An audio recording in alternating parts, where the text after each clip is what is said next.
आज की प्रेस वार्ता में सभी पत्रकार बंधुओं का, प्रेस कर्मियों का मैं स्वागत करती हूँ, इस्तकबाल करती हूँ, अभिनंदन करती हूँ और दिल की गहराइयों से शुक्रिया अदा करना चाहती हूँ जम्मू कश्मीर प्रदेश कांग्रेस कमेटी के अध्यक्ष आदरणीय मीर साहब का, जम्मू कश्मीर की प्रभारी हमारी बड़ी बहन श्रीमती रजनी पाटिल जी का और जम्मू कश्मीर कांग्रेस के मुख्य प्रवक्ता रविंद्र शर्मा जी का कि आज एक बहुत ही महत्वपूर्ण मुद्दे पर, एक ऐसा मुद्दा जिसने इस देश की जनता के मुंह से निवाला छीनने का काम किया है, एक ऐसा मुद्दा जिसने जनता की पेट पर लात मारने का काम किया है।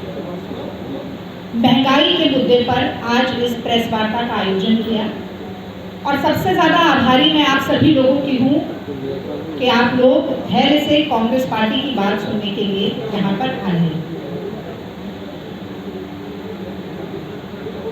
ये दाग दाग उजाला, ये शब वजीदा सहर, था इंतजार जिसका, ये वो सहर तो नहीं। तो 2014 में बहुत सब्ज बाग दिखाए गए, बहुत बड़ी बड़ी बातें की गई थी, बहुत बड़े बड़े वादे किए गए।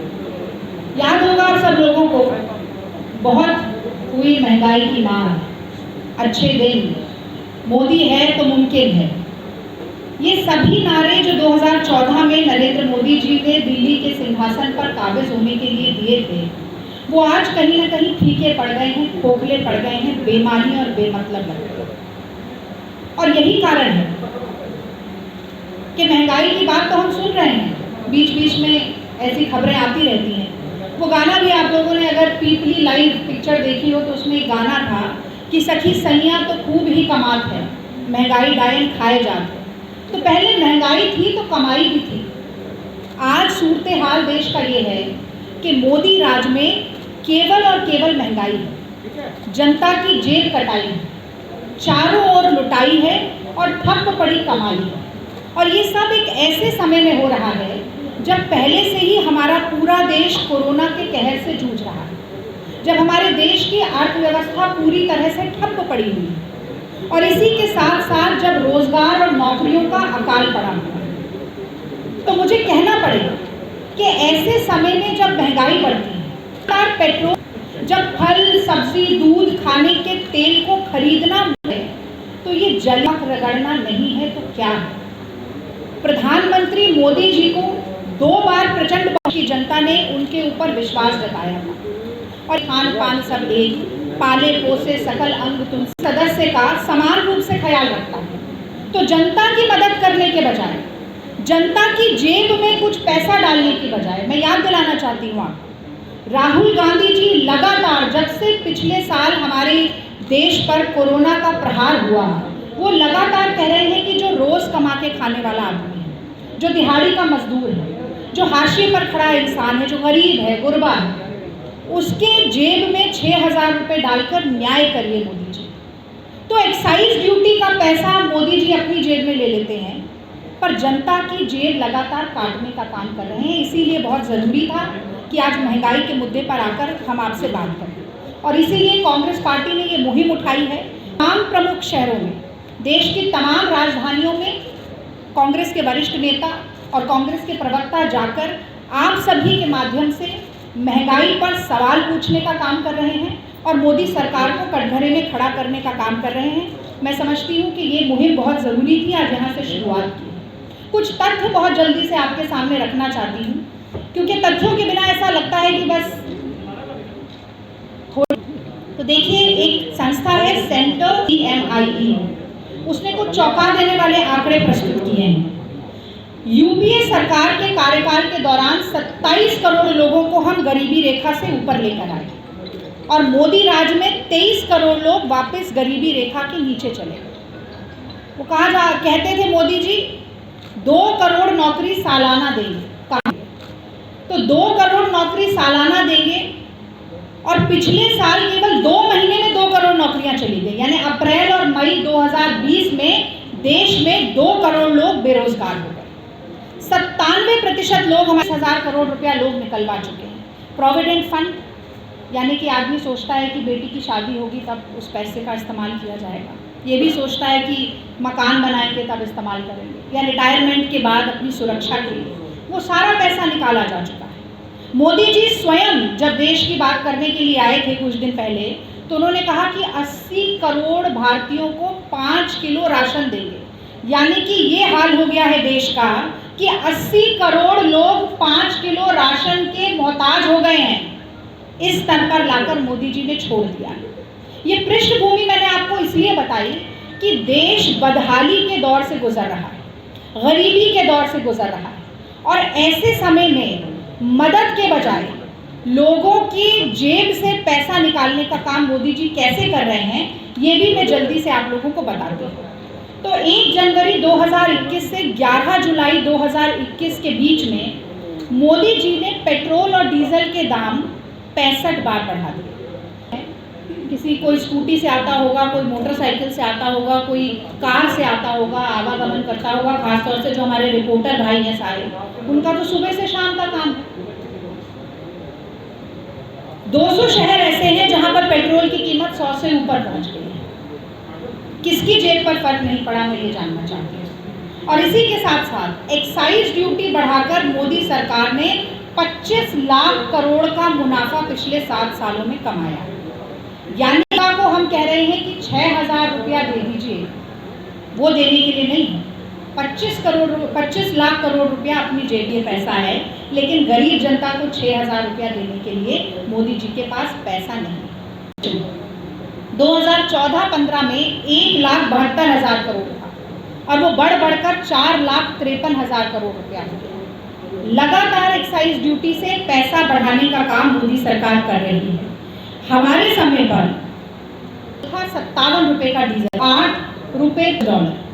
आज औसतन 45 से 50 USD पर बैरल का रेट चल रहा है, और हम 100 रुपया दे रहे हैं। यानी कि जब दुगना दाम था तब हम 71 रुपये दे रहे थे, अब आधा दाम हो गया है, तब हम 100 रुपये दे रहे हैं। तो ये इस बीच की जो मुनाफाखोरी है, मैं समझती हूँ एक बहुत ही निर्दयी सरकार, एक बहुत ही निष्ठुर सरकार, और एक ऐसी सरकार जो अपने देश के लोगों के प्रति कोई संवेदना नहीं रखती है, वो ऐसे आपदा में अवसर खोजने का काम कर सकती है, और वो इस तरीके की मुनाफाखोरी का काम कर सकती है। 44 रुपये का था फुल क्रीम दूध, आज 57 रुपये का हो गया। टोंड दूध था 34 रुपये का, आज 47 रुपये का हो गया। खाने के तेल में करीब 31% का उछाल आया। सरसों का तेल जो 65 से 70 रुपये लीटर मिल रहा था, आज 200 रुपये लीटर मिल रहा है। चाय पत्ती का दाम बढ़ गया है, दालों का दाम दुगना हो गया है। तो न सिर्फ थाली में से सब्जी और फल और दूध गायब हो रहा है, मैं समझती हूँ कि अच्छा जीवन जीने की जो आशा थी, जो कि अच्छे दिन के नारे के सही से खाना गया, पकाना भी मुश्किल हो गया। कैसे पकाएंगे? एक उज्ज्वला योजना आपको याद होगी, बहुत झुंझुना बजाया था मोदी सरकार ने। Ujjwala free connection. एक ये बड़े मियाँ हैं जो फ्री करते हैं, और एक वो छोटे मियाँ भी हैं, आप जान रहे होंगे, दिल्ली वाले, मुफ्त कुछ। फिर कंपनी अपना प्रॉफिट लेती है, तो 550 की चीज़ 850 रुपये में मिलती है। अपने किसान भाइयों की मोदी जी के पास अपना मंत्रिमंडल विस्तार करने के लिए समय है। 7 महीने से धरना दे रहे किसानों के लिए उनके पास समय नहीं है, उनसे बात करने के लिए समय नहीं। यही चुनाव देखिए, जैसे चुनाव के आने और जाने के हिसाब से पेट्रोल का दाम बढ़ता और घटता है। चुनाव चलते रहते हैं तो बढ़ता रहेगा, और चुनाव जब ख़त्म हो जाते हैं तो फिर बढ़ना शुरू हो जाएगा, क्योंकि मोदी जी जनता के और जनमुखी मुद्दों के हिसाब से काम नहीं करते, वो चुनावी रणनीति के हिसाब से सारे काम करते हैं। इसी तरीके से यही किसान भाई, जब चुनाव आता है तो अन्नदाता, और चुनाव चले जाए तो आतंकवादी, खालिस्तानी, पाकिस्तानी और हर तरीके की बातें सुनते। तो अब किसानों के जीवन पे एक तो डीजल का प्राइस जैसे ही बढ़ेगा, सीधा महंगाई बढ़ेगी, क्योंकि ट्रांसपोर्टेशन की कॉस्ट बढ़ेगी। और सबसे बड़ा झटका अगर किसी को लगता है तो वो किसान भाई बहनों को लगता है। तो मोदी सरकार ने फर्टिलाइज़र के दाम बढ़ा दिए, बीज के दाम बढ़ा दिए, पेस्टिसाइड के दाम बढ़ा दिए, जो कृषि उपकरण होते हैं, एग्रीकल्चरल इक्विपमेंट्स, उनके दाम बढ़ा दिए। तो प्रति हेक्टेयर करीब 20,000 रुपये की कीमत जो है, लागत है, कल्टीवेशन के लिए जो उनको पैसा लगाना पड़ता है, वो बढ़ गया है। और इसी के साथ साथ 73 साल में भारत के इतिहास में पहली बार ऐसा हुआ कि फर्टिलाइजर पे 5% जीएसटी, पेस्टिसाइड पर 18% जीएसटी, ट्रैक्टर पर और फार्म इक्विपमेंट्स पर 12% जीएसटी लगाकर किसान ये है कि जो नारा था अच्छे दिन, अब जनता कह रही है वो बदल के हो गया महंगे थे। जो नारा था मोदी है तो मुमकिन है, जनता कह रही है अब वो नारा हो गया है मोदी है तो महंगाई है और हम पर आफत बनाई। ऐसे समय में जब जनता को मदद के हाथ की ज़रूरत है, जब सरकार के साथ की ज़रूरत है, तब मोदी सरकार सिर्फ उत्पीड़न, प्रताड़ना और शोषण के अलावा कुछ नहीं कर रही है। कांग्रेस पार्टी ये मांग करती है पुरजोर तरीके से कि जल्द से जल्द पेट्रोल, डीजल और रसोई गैस के दामों को कम किया जाए।